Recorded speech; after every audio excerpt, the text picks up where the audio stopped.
안녕하십니까. 김종상의 정치인문학입니다.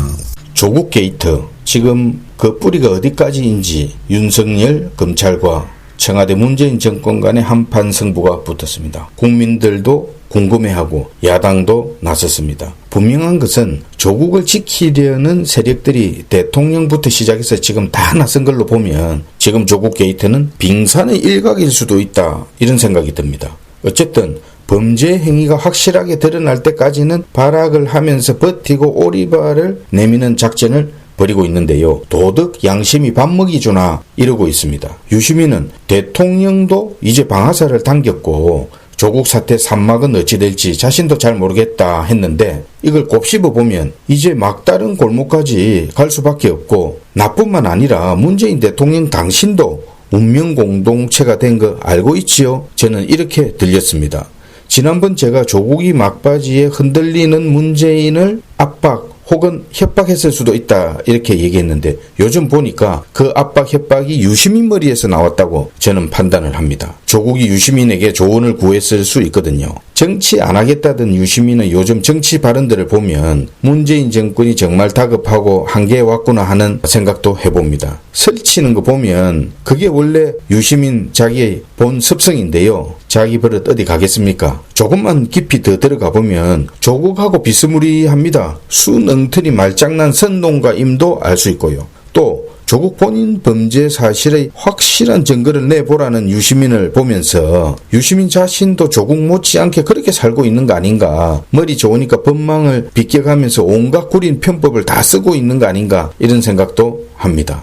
아무튼 우리 국민은 문재인 정권에서 도대체 어떤 일들이 일어났는지 우리는 반드시 알아야 하고 또 알 수 있도록 결단도 해야 합니다. 정권 재창출이 되면요, 다 덮어버리기 때문에 아무것도 할 수 없거든요. 지금 그런데 이 와중에 조국에 대한 또 자유한국당 대응을 놓고 홍준표 전 대표의 나경원 사퇴 발언이 나왔는데요. 언론이 가만히 있을 리 없지요. 오늘은 이 문제도 좀 짚어보고 자유한국당 내부 문제도 좀 살펴보겠습니다. 홍준표 전 대표, 작심하고 나경원을 깔아뭉갰습니다. 결론부터 말씀드리면 지난 대선 자유한국당 후보를 하고 또 당대표까지 지낸 분이 이유야 어쨌든지 간이 당이 한 목소리를 내도 지금 시원찮을 이 엄중한 상황에 언론이나 여당이 어떻게 이용하고 할지 그 파장을 알만한 분이 이런 발언을 한 것은 제가 볼 때 도저히 이해가 안 가고 잘못되었다고 보고 있습니다. 나경원만 우선 쓰러뜨리면 당내 자신의 동조 세력을 엎고 정치 아마추어인 황교안은 또 밀쳐내고 홍준표 본인이 기회가 오지 않을까, 이런 착각을 하고 있는 모양인데, 민경욱 의원 보고 오버한다고 했는데 제가 볼 때는 홍준표 자신이 오버하고 있다고 생각합니다. 이 어려운 때 격려는 못할망정 공개적으로 이런 발언을 하는 것은 정치적 계산이 다분히 깔린 독설이라고 판단하고요. 패스트 트랙 소환을 앞두고 배지에만 연연하는 의원들, 또 뒷짐만 지고 불구경하듯 보고 있다가 당이 조금만 잘못하면 가세해서 흔드는 일부 세력들, 저는 이참에 황교안 당대표가 경고도 하고 내년 총선에서 반드시 정리해야 한다고 봅니다. 민주당을 보면 조국 같은 사람을 두고도 박용진, 금태섭 이런 의원 약간 다른 목소리도 있었지만 대통령 또 이해찬 대표 등 해서 모두가 지금 자기들은 사생결단 일사불란하게 움직이고 있는데, 홍준표 전 대표 전쟁 때 같으면 장수목을 베니 어쩌니 하면서 완전히 자신의 한계를 드러냈습니다. 대선 후보 당대표를 지냈으니 당 내부에서는 참고 봐주는 줄도 모르고요. 홍준표를 보고 있으면 저는 또 유시민이 떠오르는데요.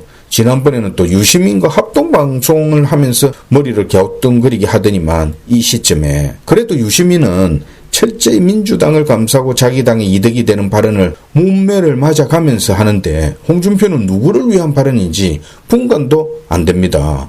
자신부터 성찰하고 격에 맞는 처신을 하시길 충고드립니다. 자유한국당 누가 앞장서도 지금 사실 힘든 상황이지요. 지난 대선 무렵에는 겨우 10% 지지율에다가 겨우겨우 해서 20% 대선 후보가 표를 받았는데, 좀 오르기는 했지만 국민들은 아직도 자유한국당에 좀처럼 마음을 열지 못하고 있거든요. 왜 그럴까요?